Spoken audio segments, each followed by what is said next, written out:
Hello student.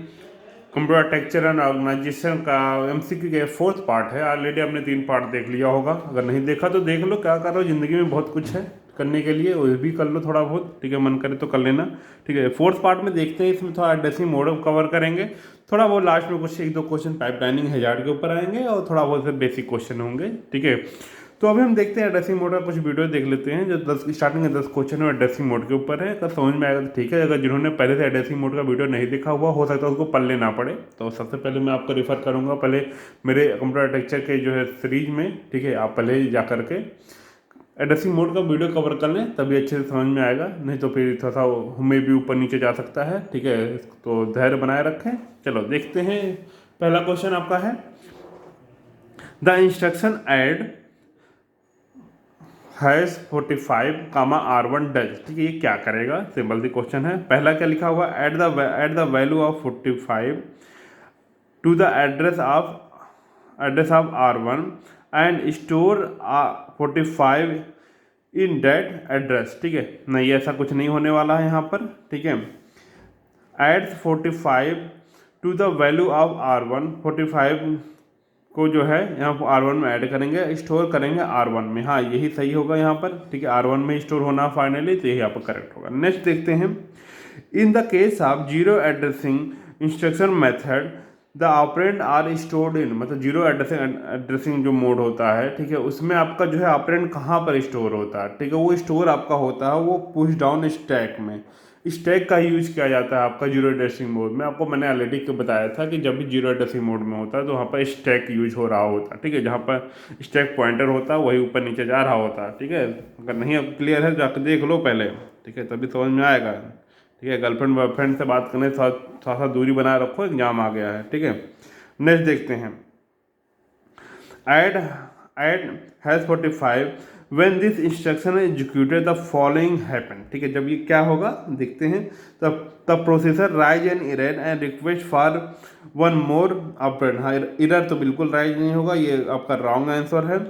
The value store in memory location 45 retrieve. हाँ, 45 के जो लोकेशन पे जो वैल्यू उसको रिट्राइव करेंगे।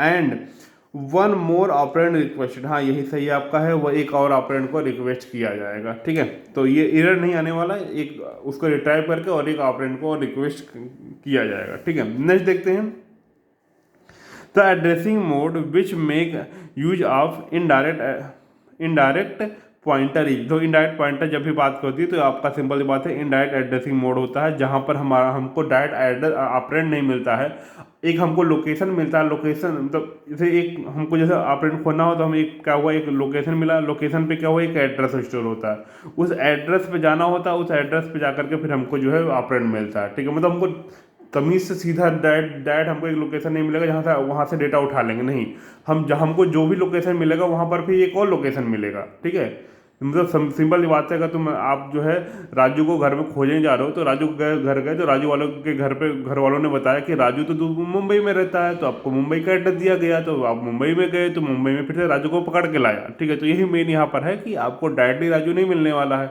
आपको पहले कहीं जाने का।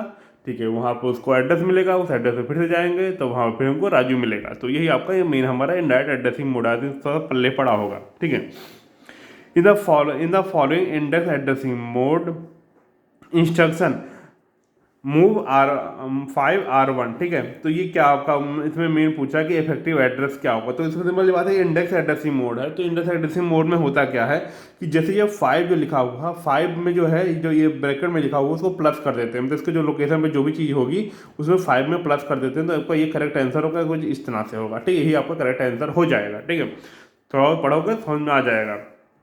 Next, the addressing mode which use the PC instead of the general purpose. PC यहाँ जो पर्सनल कंप्यूटर से लेना देना कुछ नहीं है, इसका पीसी का मतलब प्रोग्राम काउंटर। ठीक है, तो कौन सा ऐसा एड्रेसिंग मोड होता है जो प्रोग्राम काउंटर यूज करता है और रजिस्टर नहीं यूज करता, तो वो आपका होता है रिलेटिव एड्रेसिंग मोड, जो आपका प्रोग्राम काउंटर यूज कर रहा होता है। ठीक है, ये मतलब कसम खाया हुआ कि हम जो रजिस्टर नहीं यूज करेंगे, हम प्रोग्राम काउंटर में अल्टर कर सकता है। ठीक है, प्रोग्राम काउंटर में अल्टर करने से आप कहीं भी जंप कर सकते हो, किसी भी लोकेशन पे जंप कर सकते हो। ठीक है, next, when when we use auto increment or auto decrement which of the following is true। ठीक है, auto increment auto decrement use करें तो कौन सा ट्रू है। तो पहला क्या ऑप्शन है, in both the address is use to retrieve the operand and then the address get altered. ठीक है, तो इसमें बोला गया दोनों जो है आपका पहले क्या करते हैं, ऑपरेंड को रिट्राइव करेंगे, उसके बाद एड्रेस को अल्टर करेंगे। तो देखो यहीं पर समस्या आ जाती है। यहीं पर समस्या क्या ये है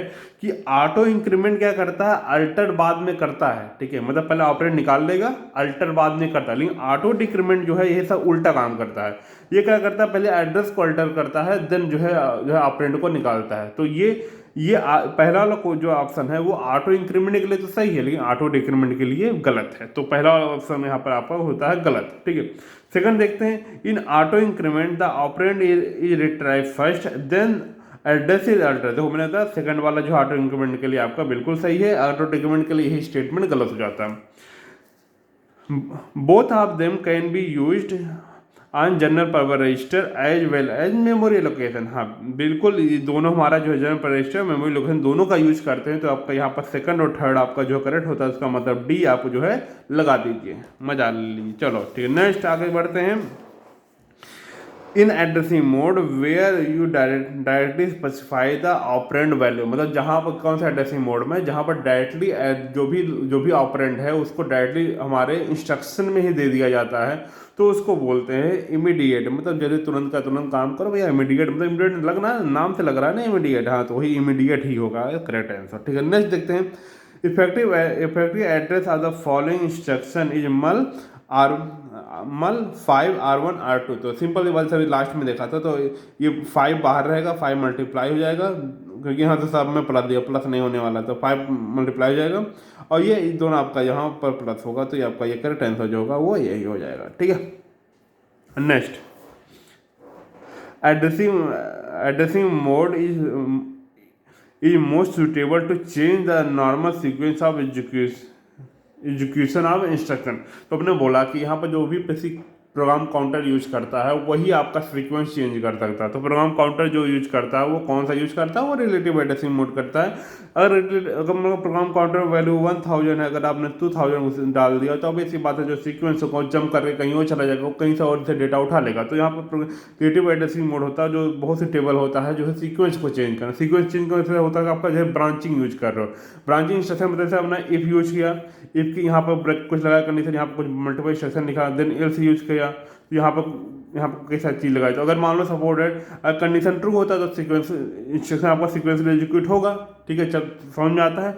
अगर कंडीशन फॉल्स होता तो अभी बस इसको जंप करके यहाँ पर आना पड़ेगा। तो यहाँ पर आपका क्या होगा, सीक्वेंस चेंज हो गया ना यहाँ पर, तो सीक्वेंस चेंज हुआ इसका मतलब कहाँ क्या यूज हुआ, रिलेटिव एड्रेसिंग मोड होता है। प्रोग्राम काउंटर की वैल्यू यहाँ जो यहाँ पर थी वो चेंज करके यहाँ पर कर, तो यहाँ से आगे एग्जीक्यूट होता हुआ चला आएगा। तो ये आपका रिलेटिव एड्रेसिंग मोड होता है जहाँ पर ये काम कर सकता है। ठीक है, next, in a system which had 32 register the register ID is long. ठीक है, मतलब बोल रहा है कि 32 रजिस्टर हमारे पास है। ठीक है, हमारे पास बिल्कुल 32 रजिस्टर्स हैं हमारे प्रोसेसर में, गिन लेना अच्छे से। उसके बाद इसका बोल रहा है कि इसका रजिस्टर की आईडी कितनी लंबी होगी, मतलब आईडी लंबी मतलब कितने बिट यूज होंगे हमारे रजिस्टर की आईडी जनरेट करने में। आईडी मतलब 0 1 2 3 4 पे तक जनरेट करना पड़ता है, तो कितनी बिट हो। तो देखो इसमें क्या लिखा पड़े 16 बिट। तो दो सबसे बड़ी बात आपको ये पता करना है कि 32 जो है कॉम्बिनेशन बनाने के लिए कितने बिट की जरूरत पड़ेगी, 32 कॉम्बिनेशन बनाने के लिए। तो 32 कॉम्बिनेशन बनाने के लिए हमको 2 के पावर हम कितना लगा दें कि हमको 32 आ जाए। तो 2 के पावर हम कितना लगा सकते हैं, 2 के पावर 1 हमारा क्या हो जाएगा। ठीक है, 2 के पावर कितना होगा हमारा 2 हो जाएगा, 2 के पावर 2 कितना हो जाएगा 4 हो जाएगा, 2 के पावर 3 कितना हो जाएगा वो आपका 8 हो जाएगा, 2 के पावर 4 कितना हो जाएगा आपका कितना हो जाएगा 16 हो जाएगा, और ठीक 2 के पावर आपका 5 कितना हो जाएगा वो 32 हो जाएगा। इसका मतलब 2 के पावर 5 में गया तो मतलब अगर 5 बिट रहेगा तो 32 कॉम्बिनेशन बनाया जा सकता है। 32 कॉम्बिनेशन मतलब ऐसा होगा 0 0 0 0 0 5 लगाओ 5, तो ये एक होता है 0 0 0 0 1, इस तरह दूसरा हो सकता है। तो ये 0 वाला हो गया, ये 1 वाला हो गया, इस तरह 0 0 0 1 0, ये 0 1 2, इस तरह से 0 0 0 1 1, तो इस तरह समझ लो मतलब 32 तक इस तरह आपको जो है लिखते हुए चलना है। तो इसका मतलब है 5 बिट अगर हम यूज कर ले तो 32 जो है रजिस्टर को अलग अलग यूनिकली आपको आईडी दे सकते हैं। ठीक है, तो इसका जो करेक्ट आंसर होगा वो 5 होगा, बस इतना समझ लो, बस इतना ही से ताम झाम है। ठीक है, तो अलग अलग को लिखना है, ठीक है। अगर मान लो सपोर्ट एक क्वेश्चन सिंपल से पूछ रहे हैं, अगर मान लो हमारे पास जो है वो 50 रजिस्टर है, अब 50 रजिस्टर को यूनिकली कैसे आइडेंटिफाई करोगे, अब ऐसी बात है 50 तो 2 के पावर कितना ऐसा लिखा कि जो 50 से जो है आपका वो छोटा ही रहे, ठीक है। तो 2 के पावर 5, तो 5 में आपको 32 मिला, तो यहाँ अभी से बात है 5 तो बिल्कुल नहीं होने वाला है। 2 के पावर 6 करते हैं तो कितना हो जाएगा आपका, ये 64 हो जाएगा, 64। तो 64 जो होता है आपका, जो आप 5 ले नहीं सकते हो, 6 लेना पड़ेगा, 6 क्योंकि 64 होगा, मे भी कुछ जो है एड्रेसिंग आपको जो है बेकार हो जाएगा, ठीक है, कुछ मतलब कुछ जो है नंबर बेकार हो जाएंगे, लेकिन तभी आपको 50 तो 6 के अंदर ऑटोमेटिक जो है आप लिख सकते हो। तो इसका जो करेक्ट आंसर होगा 550 के लिए वो 6 होगा, लेकिन अभी हमारे पास जो है 32 के लिए दिया है तो आपका जो है वो 5 होगा, जिससे 50 होता नहीं जनरली, ये 2 के उसमें जो है पावर में ही होता है। तो चलो ठीक है, मैं बस पूछ लिया, कैसी करने के लिए दे दिया, आप पूछ लिया, ठीक है, समझ गए होगे आप। नेक्स्ट, तब 2 फेज ऑफ एजुक्यूटिंग एन इंस्ट्रक्शन आ, मतलब 2 फेज है, मतलब हमारा यहाँ पर 2 ही फेज में कर रहे हैं, मतलब कसम खा लिया कि एक फेज में नहीं, 2 फेज में, 3 फेज। हमने बताया था पाइपलाइनिंग में, याद होगा आपको कि 2 फेज होते हैं, 3 फेज होते हैं, 4 फेज होते हैं, 5 फेज होते हैं, 6 फेज होते हैं, डिपेंड करता है कौन सा प्रोसेसर यूज करते हो। तो 2 फेज में क्या क्या हो सकता है, तो क्या लिखा है, इंस्ट्रक्शन डिकोडिंग एंड स्टोर। भैया डिकोड कर लो, स्टोर का क्या मतलब, एग्जीक्यूट करना भूल जाओगे क्या, मतलब तो गड़बड़ हो गया मामला, ठीक है। Instruction fetch and instruction execute, हाँ बिल्कुल, फैच करके डायरेक्ट एग्जीक्यूट करते हो, ये आपका करेक्ट आंसर हो सकता है। Next, instruction execute and store, अरे भाई एग्जीक्यूट कैसे करोगे, पहले फैच ही तो करो पहले, तो फैच तो गड़बड़ हो जाएगा, ठीक है। इंस्ट्रक्शन फैच और इंस्ट्रक्शन प्रोसेसिंग कोई स्टेप नहीं होता, तो बिल्कुल ही गलत है, ठीक है। प्रोसेसिंग क्या मतलब होता है, इसको एग्जीक्यूट करना पड़ता है, ठीक है, तो मुँह माया है, छोड़ो। अगर नेक्स्ट देखते हैं, the instruction fetch phase ends with, the instruction phase जो होता है वो क्या इंट्स करता है, कैसे इंट्स करता है, तो इसमें दो, placing the data from the address in MAR into MDR, ठीक है। तो MAR का मतलब मेमोरी एड्रेस रजिस्टर और MDR का मतलब मेमोरी डेटा रजिस्टर, ठीक है। तो यह बोला कि यहाँ से जो है डेटा को MAR से निकाल करके और MDR में रख देते हैं, ऐसा, अरे ऐसा कुछ नहीं होता, तामझाम नहीं होता ये सब। Placing the address of data into MAR, नहीं बिल्कुल नहीं है, एड्रेस ऑफ डेटा MAR में, बिल्कुल MAR में कोई एड्रेस रहता है, तो यहाँ पर डेटा यहाँ पर रखने की कोई जरूरत नहीं है, ठीक है। Completing the education of data and placing it's storage address in MAR, नहीं ये, हाँ ये फैच करने के बारे में पूछ रहा है, ऐसा कुछ यहाँ एजुकेशन के यहाँ तक नहीं आना अभी। Decode the data in MDR, ठीक है, डेटा जो है MDR में डिकोड करना है, और प्लेस इनटू IR, हाँ ये सही है आपका, इंस्ट्रक्शन रजिस्टर में जो है आपका ये जो है MDR से डेटा निकाल कर इसको प्लेस कर देते हैं आपका इंस्ट्रक्शन रजिस्टर में, जहाँ से हमारा एजुकेशन के लिए वो चला जाता है, ठीक है। Next, if a system is 16-bit machine, the word length of size the 16-bit machine, then the length of each word will be, ठीक है। तो वर्ड की लेंथ पूछ रहा है कितनी होगी, तो 16 बिट है। 16 बिट का सिंपल सा मतलब है कि at a time 16 bit of information transfer होगा, ठीक है, मतलब एक बार में 16 बिट ऑफ डेटा ट्रांसफर हो सकता है, ठीक है। तो 16 बिट मशीन का मतलब यही हो, तो यहाँ पर देखो क्योंकि 4 बाइट है, तो बाइट को बिट में कन्वर्ट करो तो 4 इंटू 8 इन द 32, तो ये तो राउंड हो जाएगा। 8 इंटू 8 64, तो ये आपका सही हो जाएगा, या बाकी सब यहाँ पर गलत हो जाएंगे, बाकी सब बड़ी वैल्यू आएगी। तो 60 आपको जो है जो वर्ड लेंथ होगा वो 8 बिट होना चाहिए, 8 बिट हो कारण जो है हम एट ए टाइम 8 बिट को ट्रांसफर कर सकते हैं। 8 बिट मतलब 64, 8 बाइट मतलब 64 बिट को हम जो है ट्रांसफर कर सकते हैं, 8 बिट नहीं होगा, 8 बाइट बोलेंगे, ठीक है। नेक्स्ट, अब यहाँ पाइपलाइन कुछ क्वेश्चन है। Any condition that cause a processor to stall is called as, ठीक है। दो कोई ऐसा कंडीशन जिससे जो है स्टॉल क्रिएट होता है, सिंपल ही बात है। स्टॉल की बात करो तो आपको मालूम है हैजार्ड में, जो हैजार्ड का जो वीडियो में आया था, स्टॉल में बबल क्रिएट होता है, तो यहाँ पर सिंपल ही बात है हैजार्ड आपका जो है यहाँ पर करेक्ट आंसर हो जाएगा, ठीक है। जो हैजार्ड के कारण ही जो है आपका कंडीशन हमारा जो है स्टॉल क्रिएट होता है, ठीक है। हैजार्ड क्या होता है, क्या क्या क्या माया होता है, स्टॉल क्या होता है, तो स्टॉल हैजार्ड सिंपल से मतलब है कि जब हम पाइप लाइनिंग कॉन्सेप्ट यूज करते हैं तो कुछ ना कुछ दिक्कतें आती हैं। दिक्कत हमारी 3 टाइप की होती है, जैसे हमारा एक कंट्रोल हैजार्ड होता है, डेटा आपका कंट्रोल हैजार्ड, डेटा हैजार्ड और स्ट्रक्चरल हैजार्ड होता है, 3 अलग अलग हैजार्ड होते हैं। तो तीनों हैजार्ड जो है, हैजार्ड मतलब सिंपल से प्रॉब्लम जो आ गई, ठीक है, ये प्रॉब्लम को ही हैजार्ड बोला जाता है। अब स्टॉल मतलब होता है कि किसी क्लॉक साइकिल में हमारा जो सीपीयू हुआ वो आइडल बैठा रहा, कुछ नहीं किया, ठीक है, तो उसी को बोलते हैं स्टॉल। तो यहाँ पर जो स्टॉल जो होता है वो हमारा हैजार्ड के कारण ही हमारा जो है वो जनरेट होता है, ठीक है। नेक्स्ट,